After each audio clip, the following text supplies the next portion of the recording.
Good morning, everybody. This is Diggs. It's another beautiful day out here in the Pacific Northwest. And today we're going to talk about the 1.5 year anniversary live stream event that just happened tonight.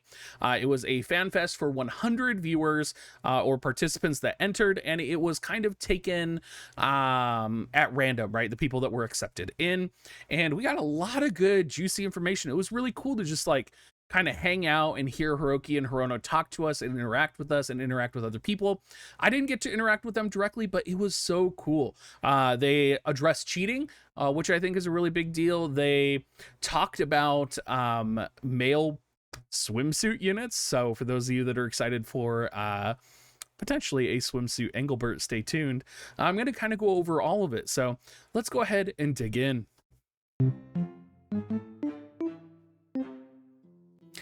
So the FanFest was kind of, we had to get into the Zoom call, but we all got to see each other on video. It was super cool. I saw a lot of guilds out there. A lot of my viewers were in there, and, it was really cool to see everybody from different regions.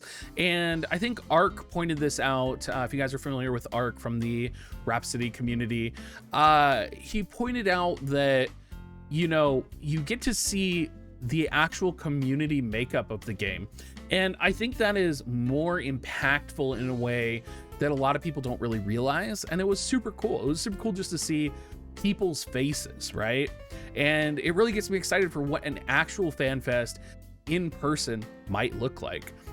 So basically, to start off, there was an intro. We got to, learn about Hiroki and Hirono's background. Then we transitioned to a survey, and the survey was actually super cool. Basically what they did was they asked generic questions, right? And they would be like, what is your favorite Esper? And I would hold up a piece of paper so that they could see that my favorite Esper is Behemoth. And they would go around and they would ask people, why are these your favorite Espers? Or they would kind of talk about what they're seeing, the trends that they're seeing. And it was pretty cool because we got to hear kind of some surprised reactions. And I think one of the best moments for me was when Hirono had a moment when he asked everybody what their best Esper was. And of course, people had Odin, they had Fenrir, but there was a lot of behemoths. There was Tomberry, right? There was other Espers that were not these mainstream animated CGI Espers. And he was literally like, people like the Espers that we don't have CGI movies for. And I thought that was so funny because he was literally like, I'm sure what's going through his mind, right, is like, we developed so much money into these CGI Espers, and here these fans are liking Behemoth, Tonberry, Cactar, right? It's just really funny. And people were definitely, a lot of people put Odin, of course, right? That does have a CGI animation, but there were a lot of people that didn't. And it was just really funny to see kind of the impact on the developers of them actually seeing that. And it was great. It was wonderful. They asked us questions like, what was your favorite unit? And Marquisune from my guild, also another streamer, actually got to talk about why he enjoyed Cadia, right? And this was kind of like a great way to break the ice, talk about things. They did a segment where they asked what our favorite part of War of the Visions was. Mine, of course, was tower content, but they were surprised nobody really said music. They expected people to say battle content, which they did, right, and live PvP, but nobody ever really said the music. And they went into this whole kind of segment about how hard they work on the music. They have a live orchestra in London, record it, and they had the collaboration with Chill Hop, which everybody was talking about and loved. And so it was really interesting to see kind of their priorities and kind of what they assumed were the top priorities of the game, as opposed to kind of what the players actually enjoyed. And it was really cool to see those screenshots of the actual orchestra in London and those behind the scenes moments. One of the things they also pointed out when we were talking about what our favorite characters were nobody really talked about Mont. Nobody mentioned Mont, and they went into this whole segment about Mont and how he's really fundamental and how they changed his development over time. They showed us the art book image, if you've seen it, where they have the Mont at all the different ages, which is really funny because it's Mont in a really overgrown shoulder pauldron jacket. But there was a lot of stuff where they were just surprised, it seems. And, you know, this highlighted one of the things they talked about later when Keito asked a question about the difference in the GL and JP communities, kind of the difference between the GL and JP communities and kind of what the two different communities expect from them as game developers and as producers of the game. Once we kind of got through the initial questions, we did have a quiz section. Now, the quiz section was pretty cool, pretty easy, and we won rewards. Now, I don't know if these rewards are for everybody. I'm assuming they are, but it was 100 Vision Stars, Unit Stars, 3 UR tickets, and 3 Vision Card tickets.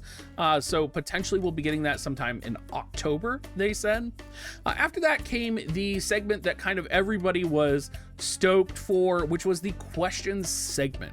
And how they did the questions segment, for those of you who don't know, because some of you might say like, well, Diggs, you could just ask the question, right? That's not how it worked. What they did was they had you submit questions ahead of time, and then your questions got answered. And for me, I know kind of the question of like, you know, LGBT representation, he definitely got a nod, because when we were talking about characters and favorite characters, Hiroki did mention, you know, about how all the summer units were female and they wanted to get some male summer units in there for the future. And I was just like, he was like, what do you guys think about that? And thankfully, like, the people went mad for it.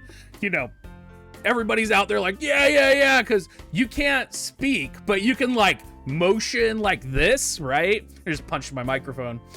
So people were really excited for that. So he had mentioned potentially a GL exclusive, no promises, but a male summer unit for the future. I'm gonna hold him accountable, potentially. I know I can't hold him accountable, but I better see that male swimsuit unit. It better be Nicole. We better get swimsuit Nicole. Nicole is such a cool character. Anyway, back on track, you guys. So we asked a lot of questions, and we submitted the questions beforehand through a Google document. And what they did is they assigned a number to each question, and they put it in a box, and Justin number 2 pulled the number. They had the questions prepared on slides, and then they put the questions up according to the number that he pulled. And before all of you are like, oh my gosh, the questions were rigged. They were not rigged. Chat made sure to be like, call out if it was your question, because of course nobody trusts anybody anymore. And you know, that was the way of it.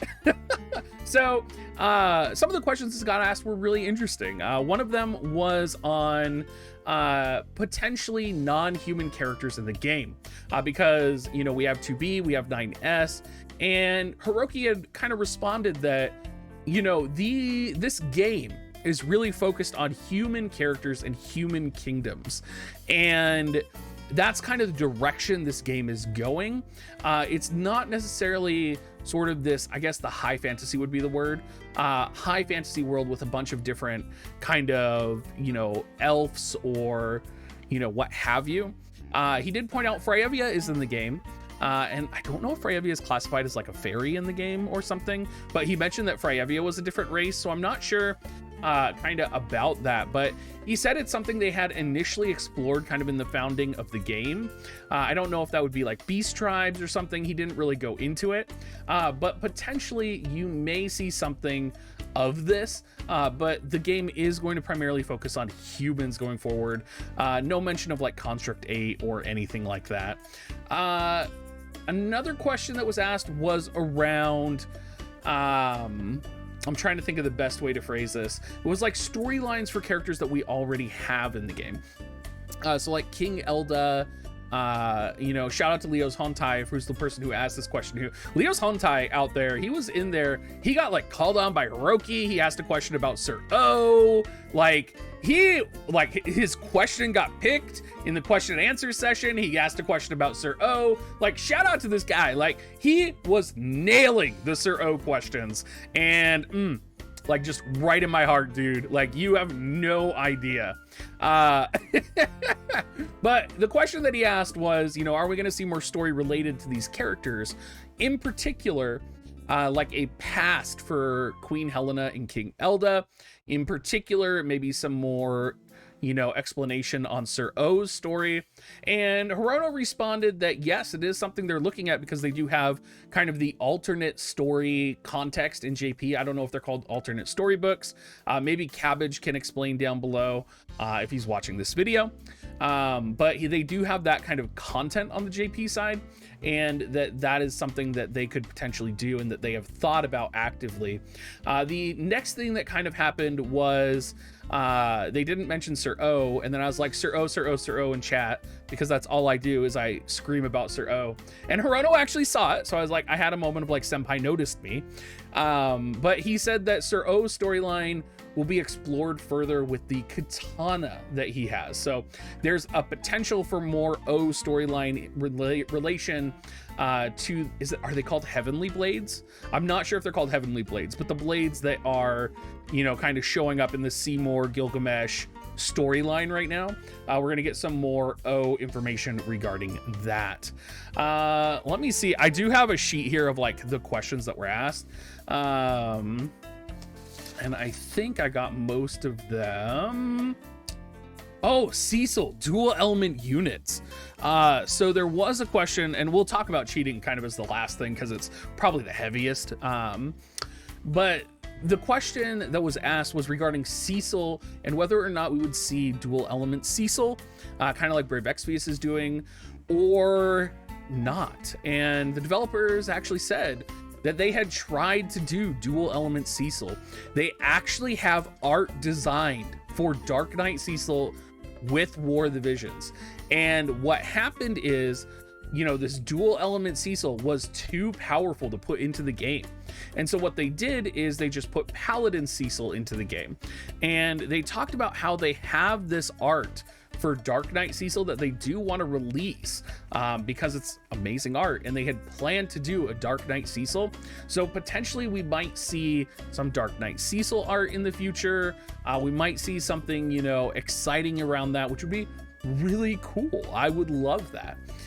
Finally, they did address cheating. One of the questions that was picked up was cheating, and it was asking about addressing cheating in the game. And I'm actually going to just quote verbatim what they kind of said. So they actually apologized. Hiroki apologized to anyone that was impacted by cheaters. He said that they would be punishing them to the extent of the EULA. And it was really interesting because part of this was very specifically, I imagine, legal response, most likely because they can only take, when they take action, it has to be maybe potentially protected. I don't know if that's true, but that's the way it seemed to me. They kind of took a hard position where they said, they're aware of the guild related cheats and that they are going to get them, is kind of the summary. That's the note that I wrote, is Hiroki said he will get them.